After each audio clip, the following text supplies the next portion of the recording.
Students, तो आज हम डिस्कस करने वाले हैं क्लास 12th की मैक्रो इकोनॉमिक्स का एक इंपॉर्टेंट चैप्टर जो कि है इंट्रोडक्शन ऑफ एग्रीगेट डिमांड, या आप ये भी कह सकते हैं aggregate demand and it's component.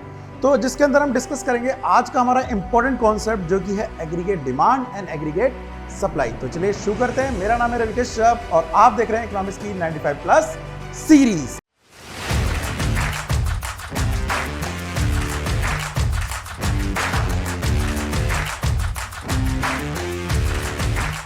तो स्टूडेंट, जैसा कि मैंने आज आपको बताया, आज हम डिस्कस करने वाले हैं हमारा chapter introduction of aggregate demand, या फिर आप हम इसे कह सकते हैं aggregate demand and it's component. और जैसा कि यहाँ पे हमारे चैप्टर का नाम भी लिखा हुआ है, concept and components of aggregate demand and aggregate supply. Chapter में जाने से पहले हमें यह पता होना चाहिए कि एग्रीगेट डिमांड क्या होता है। कई सारे बच्चे कंफ्यूज रहते हैं टोटल डिमांड और एग्रीगेट डिमांड के बीच। तो पहले मैं डेफिनेशन पे जाऊं उससे पहले एक छोटा सा एग्जांपल लेते हैं। एग्जांपल क्या है, टोटल डिमांड और एग्रीगेट डिमांड को कैसे सेपरेट किया जा सकता है वो समझते हैं। फॉर एग्जांपल के लिए आप मान लीजिए आप एक सेलफोन से वीडियो देख रहे हैं, तो वो जो सेलफोन है, अगर मैं पूछूं कि आपने वो किस स्टोर से परचेज किया, तो उस स्टोर से जब आपने वो परचेज किया तो उस स्टोर से टोटल कितने फोन सेल हुए, वो एक क्या है, डिमांड है। तो जब हम बात कर रहे हैं यहां पर एक कॉन्सेप्ट की, कॉन्सेप्ट का नाम क्या है, टोटल डिमांड। तो टोटल डिमांड में क्या आता है, टोटल डिमांड में किसी एक प्रोडक्ट की बात आ रही है। मैं क्या बात कर रहा हूं, सिंगल प्रोडक्ट की बात आ रही है। जैसे हमने सेलफोन लिया तो पूरे इंडिया में कितने सेलफोन बेचे गए, उस शॉप पे कितने सेलफोन बेचे गए, अगर उनका सबका हम टोटल कर दें तो उसे हम क्या बोलेंगे, उसे बोलेंगे टोटल डिमांड। ध्यान रखना, मैंने अभी कितने प्रोडक्ट की बात करी है, मैंने बात करी है एक प्रोडक्ट की। लेकिन इसके अलावा क्या दुनिया में केवल फोन बिकता है? नहीं जी, सेलफोन बिकता है, आपने कपड़े पहने वो बिकता है, मैंने पैनल पढ़ा रहा हूं जिसपे वो बिकता है, कैमरा बिकता है, ट्यूबलाइट बिकती है। ऐसे मार्केट में सो मैनी चीजें ऐसी हैं जिसे हम क्या कर रहे हैं, आज बाय और सेल कर रहे हैं। तो इंडिया के अंदर या कह लो वर्ल्ड में जितने भी सामान बिकते हैं, अगर उनकी सबकी डिमांड को हम क्या करते हैं, एग्रीगेट कर दें, सारी डिमांड को ऐड कर दें, तब बनता है हमारा कॉन्सेप्ट कौन सा, एग्रीगेट डिमांड। सो क्या डिफरेंस आया हमारा टोटल डिमांड और एग्रीगेट डिमांड में? जी, इसमें भी क्या होता है, एक्सपेंडिचर होता है, इसमें भी क्या होता है, लोग खर्चा करते हैं। लेकिन यहां पर खर्चा कर रहे हैं कौन से प्रोडक्ट पे, सिंगल प्रोडक्ट पे। एक प्रोडक्ट पे जितना भी खर्चा करा उसका सम जो कहलाएगा वो कहलाएगा टोटल डिमांड। लेकिन अगर हम जितने भी प्रोडक्ट हैं मार्केट में, आपके घर में जितना भी आसपास सामान दिख रहा है ना, उसे देख लो, वो सबका सम अगर कहलाएगा तो क्या कहलाएगा, एग्रीगेट डिमांड कहलाएगा। तो इसके अंदर क्या आ गए, ऑल प्रोडक्ट आ गए जिस पे भी हम क्या कर रहे हैं, खर्चा कर रहे हैं। तो आज जो हमारा कॉन्सेप्ट है वो एग्रीगेट डिमांड के ऊपर ही रहने वाला है। टोटल डिमांड हमने पढ़ा था किसके अंदर, माइक्रो इकोनॉमिक्स के अंदर। लेकिन आज हम माइक्रो इकोनॉमिक्स डिस्कस नहीं कर रहे हैं, आज हम डिस्कस कर रहे हैं मैक्रो इकोनॉमिक्स। तो चलिए पहले डेफिनेशन पे आते हैं, देन उसके बाद उसको आपको डिफाइन करता हूं। चलिए, आपको डेफिनेशन मैंने हाईलाइट कर रखी है, तो डेफिनेशन पे जरा ध्यान से देखिएगा क्या बता रहा है डेफिनेशन। एग्रीगेट डिमांड की definition, aggregate demand is the value of total expenditure, important line, value of total expenditure on all the goods and service. मैंने अभी आपको बताया था यहां पर एक प्रोडक्ट नहीं लेते हैं, यहां पर सारे प्रोडक्ट को लेते हैं। तो all the goods and service, even आप मेरे से कोचिंग पढ़ रहे हैं तो वो भी इसके अंदर आ जाएगा। आप मार्केट से बर्गर परचेज करके ला रहे हैं वो भी इसके अंदर आ जाएगा। आप मार्केट से अपने लिए कपड़े खरीद के लाए वो भी इसके अंदर आ गया। जितने भी आपने क्या करे, टोटल एक्सपेंडिचर करे, आपने, आपके पड़ोसी ने, आपके पेरेंट्स ने, दुनिया में जितने भी लोग हैं जितना भी खर्च कर रहे हैं, अगर उनके कॉन्सेप्ट के लिए हम एग्रीगेट डिमांड निकाल रहे हैं तो उन सबकी डिमांड को हम ऐड कर देंगे। So aggregate demand is the value of total expenditure on all the goods and service in an economy during a fiscal year। अब मैं यहाँ बात कर रहा हूँ क्या, कब तक की काउंट करनी है, ये काउंट करनी है एक साल की। तो 1 अप्रैल से लेके कब तक, अगले साल के 31 मार्च तक की बात कर रहे हैं। तो इस टाइम ड्यूरेशन को ध्यान रखना, जब भी कोई साल 1 अप्रैल से चालू होता है उसे हम फिस्कल ईयर बोलते हैं। तो एक साल में किस किस लोगों ने कितना खर्चा करा उसको हम बोलेंगे टोटल एक्सपेंडिचर, और टोटल एक्सपेंडिचर ही हमारा क्या कहलाएगा, एग्रीगेट डिमांड। आगे जाने से पहले मैं आपको एक बता दूं, मार्केट में ऐसे कौन कौन से लोग हैं जो खर्चा करते हैं और उनकी डिमांड से क्या बनता है, एग्रीगेट डिमांड बनती है। देखिए, इकोनॉमी में खर्च करने वाले अगर मैं सेक्टर्स की बात करूं ना, तो वो हैं 4। कौन कौन है वो लोग? सबसे पहली चीज हम लोग, मैं, आप, सब लोग। अच्छा, मुझे मत काउंट करना, मैं नहीं आऊंगा, मैं तो पढ़ा रहा हूं, तो मैं तो प्रोड्यूसर हो गया। तुम लोग हो हाउस होल्ड। तो सबसे पहला जो सेक्टर आता है बेटा वो आता है हाउस होल्ड। हाउस होल्ड क्या करता है, वो अपने लिए जरूरत को चीजों को मार्केट से बाय करता है, अपनी नीड्स को सेटिस्फाई करने के लिए, अपनी वांट्स को सेटिस्फाई करने के लिए। दूसरा सेक्टर कौन होता है, दूसरा सेक्टर होता है प्रोड्यूसर, जो गुड्स को बनाता है।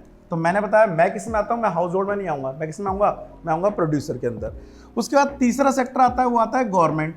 गवर्नमेंट भी क्या करती है, खर्चा करती है लोगों को सस्ता अनाज देने के लिए, लोगों के लिए स्कूल बनाने के लिए, हॉस्पिटल बनाने के लिए, तो गवर्नमेंट भी खर्चा कर रही है।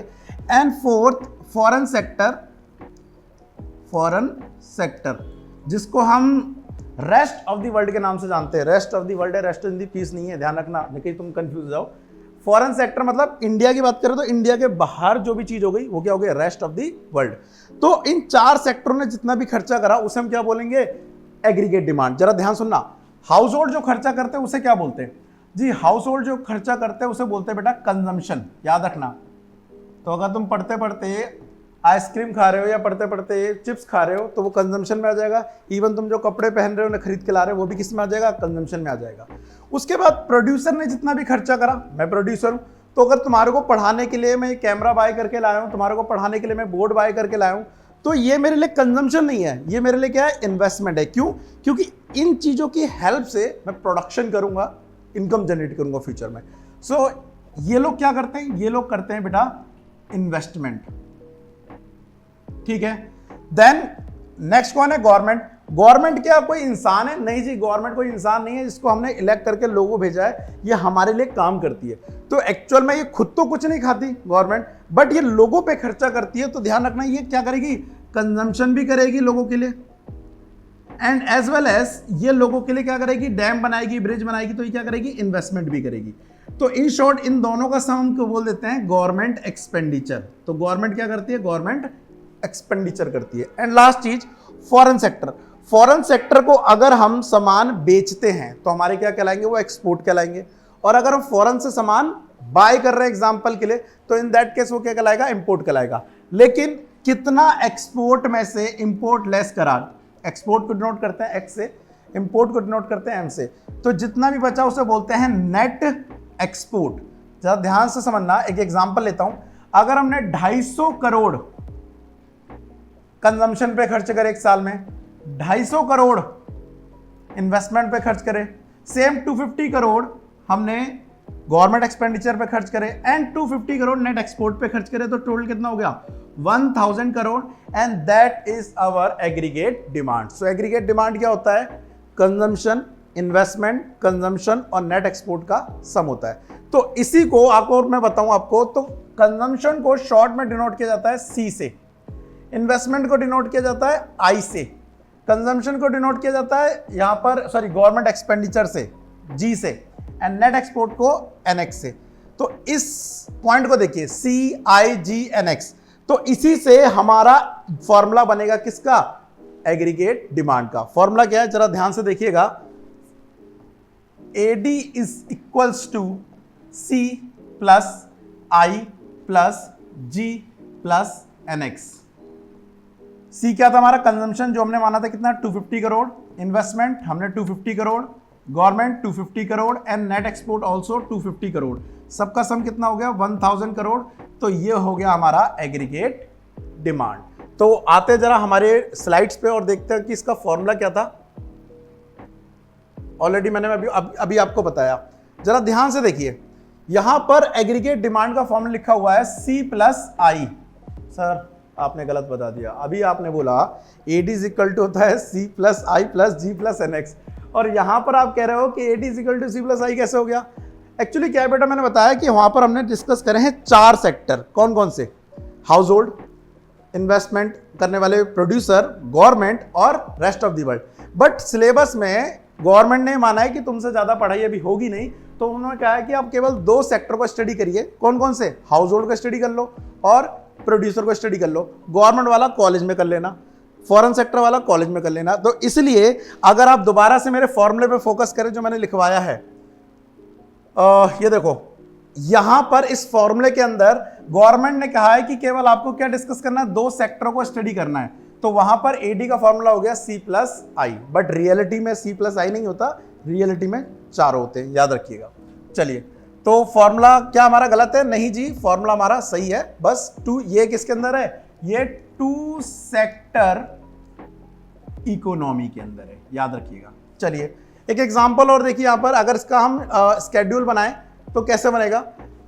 ये इनकम दी है जो पहले 0 थी, फिर 200 हुई, फिर 400 हुई, फिर 600 हुई, फिर 800 हुई, फिर 1000 हुई। धीरे धीरे हमारी इनकम क्या हो रही है? यहाँ पर बढ़ रही है।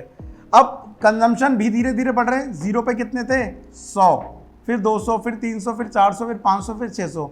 आधे बच्चे बोल रहे हैं यहाँ पर कि सर ये 0 पे कंजम्पशन 100 कैसे हो गया? एक्चुअली 0 पे कंजम्पशन 100 कैसे हो गया, उसकी कहानी है इसके ऊपर पूरी, जिसे हम ऑटोनोमस कंजम्पशन के नाम से जानते हैं, वो डिस्कस करेंगे फर्दर। बट इस पॉइंट को नोट करके रख लेना कि हमें ये डिस्कस करना है कि भाई जब इनकम 0 है तो खर्चे 100 कैसे हो गए, एंड इन्वेस्टमेंट भी कितनी हो गई? 100 कैसे हो गई। बट कोई बात नहीं, अभी ये समझिए, अगर हम सी और आई को जोड़ देंगे तो क्या ना आएगा? हमारा एडी आएगा। तो 0 पे एडी कितना है? 200, 200 पे 300, 400 पे 400, एंड ऐसे 1000 पे 700। तो एक चीज हम नोटिस कर रहे हैं कि जैसे जैसे हमारी इनकम बढ़ रही है वैसे वैसे हमारा एग्रीगेट डिमांड भी बढ़ रहा है। इसका एक डायग्राम दिया हुआ है। ये डायग्राम मैं आपको फ्यूचर में बना के दिखाऊंगा प्रैक्टिकली नंबर्स से। अभी आप समझिए कि आपका एडी कभी भी 0 से चालू नहीं होगा। क्या कह रहा हूं? ध्यान से सुन लेना, एडी कभी 0 से चालू नहीं होगा। ओके, आगे आते हैं। तो इस डायग्राम को हम बाद में समझेंगे और इसके एक्सप्लेनेशन को भी। एक चीज और समझिए, ये मैंने अभी आपको बताया कंपोनेंट ऑफ एग्रीगेट डिमांड, तो ऑलरेडी मैं आपको बता चुका हूं कंपोनेंट क्या होते हैं जी। एडी के अंदर 4 चीजें आती हैं, क्या क्या? सी plus I plus G plus NX. ठीक है, तो सबसे पहला क्या है? सी। तो सी को हम क्या बोलेंगे? हाउस होल्ड कंजम्पशन डिमांड या फिर एक्सपेंडिचर। ये इसकी डेफिनेशन दी है, जो भी हम खर्चा करते हैं किसके ऊपर? फूड के ऊपर, क्लोथ के ऊपर, हाउसिंग के ऊपर, ये सारा हमारा कंजम्पशन एक्सपेंडिचर होता है।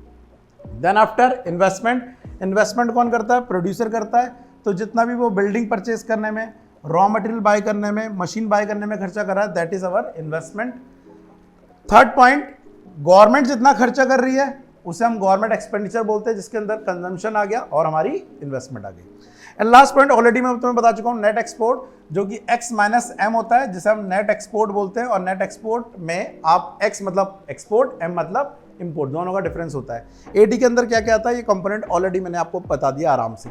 नाउ और देखो यहाँ पे हमारा सच्ची वाला फॉर्मूला भी आ गया। तो मैंने झूठी नहीं बोला था पीछे कि AD equal to C plus I plus G plus NX होता है, नहीं होता है भाई। AD equal to C plus I केवल 2 सेक्टर में होता है। तो स्टूडेंट अब हम समझ लेते हैं हमारा सेकंड टॉपिक, जो कि है एग्रीगेट सप्लाई। एग्रीगेट डिमांड हमने समझ लिया और वहां पर हमने इस प्रोस्पेक्टिव समझा कि लोग जब खर्च करते हैं तो वो डिमांड कहलाएगा। लेकिन खर्च कर रहे हैं, कोई बेच भी तो रहा होगा, कोई सामान ला भी तो रहा होगा। तो यहां पर अब हम समझेंगे सप्लाई कॉन्सेप्ट, तो एग्रीगेट सप्लाई। फॉर एग्जाम्पल के लिए मैं पढ़ा रहा हूं आपको, तो मैं यहां पर डिमांड नहीं कर रहा हूं वीडियो की, मैं डिमांड नहीं कर रहा हूं यहां पर लेक्चर्स की, मैं यहां पर क्या कर रहा हूं? सप्लाई कर रहा हूं। तो अब जरा यहां पर प्रोड्यूसर का पर्सपेक्टिव देखिए, जहां पर वो ये कह रहा है कि हम मार्केट में सामान बेचेंगे।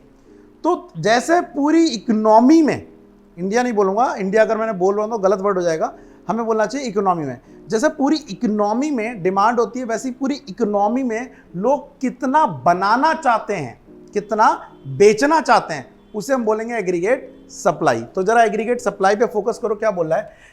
The quantity of a goods and service, the quantity of a goods and service produced by the entire economy, मतलब जितनी भी इकोनॉमी हम कवर कर रहे हैं, एंटायर इकोनॉमी जितना भी बना रही है, उसे हम बोलेंगे टोटल सप्लाई, या फिर आप बोल सकते हो एग्रीगेट सप्लाई। यहां पर ध्यान रखना, टोटल सप्लाई अगर बोलेंगे तो एक गड़बड़ हो जाएगी, वो सिंगल प्रोडक्ट के प्रोस्पेक्टिव से हो जाएगा। लेकिन हम सिंगल प्रोडक्ट के प्रोस्पेक्टिव से नहीं देख रहे हैं, हम देख रहे हैं किसके? सारे प्रोडक्ट के बेस पे, तो उससे बोलेंगे हम एग्रीगेट सप्लाई। तो अब जब एग्रीगेट सप्लाई कर रहे हैं, जरा समझना जरा ध्यान से, अगर मैं बिजनेस कर रहा हूं या मैं सप्लाई कर रहा हूं, दुकानदार हूं, तो अब मैं अगर सप्लाई कर रहा हूं तो मेरे को क्या होगा? सप्लाई करने से पैसा आएगा, पैसा मतलब इनकम आ रही है। तो इनकम को बेटा यहां डिनोट किया था वाई से, तो एस बराबर होता है यहां पर वाई के। और ध्यान रखना, जब भी मुझे इनकम आएगी तो उस इनकम का एक पार्ट में क्या कर दूंगा? खर्च कर दूंगा अपनी जरूरतों पे, जैसे बोलेंगे हम कंजम्पशन, और जो बचेगा उसे हम क्या कर देंगे? सेव कर लेंगे। तो y इज इक्वल टू होता है c, जो हमने खर्च कर दिया, प्लस s, जो हमने क्या कर लिया? सेव कर लिया। याद रखिए जब y is equal to C plus S होता है तो A S is equal to भी सी प्लस एस हो जाएगा ना।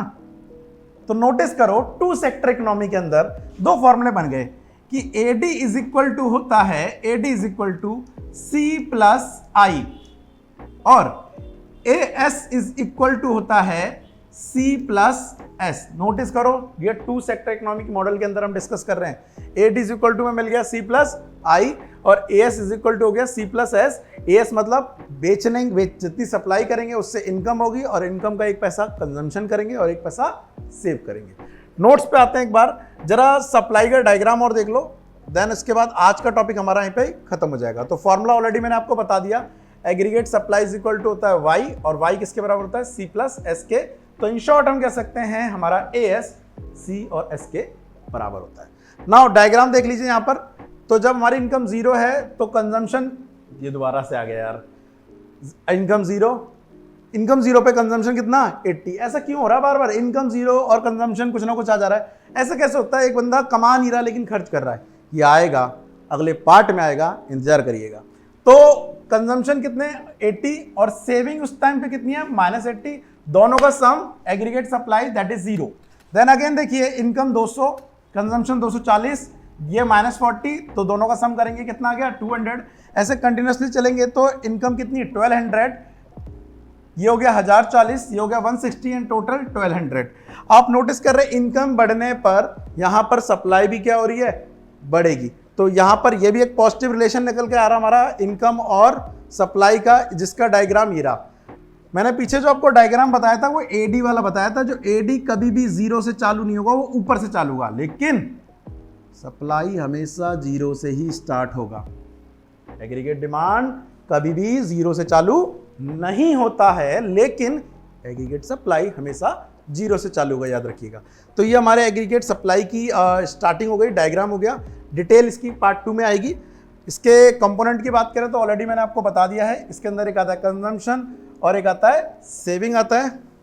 सो आज का हमारा यही पार्ट था जिसमें हम ये डिस्कस कर रहे थे कि एग्रीगेट डिमांड और एग्रीगेट सप्लाई क्या होता है।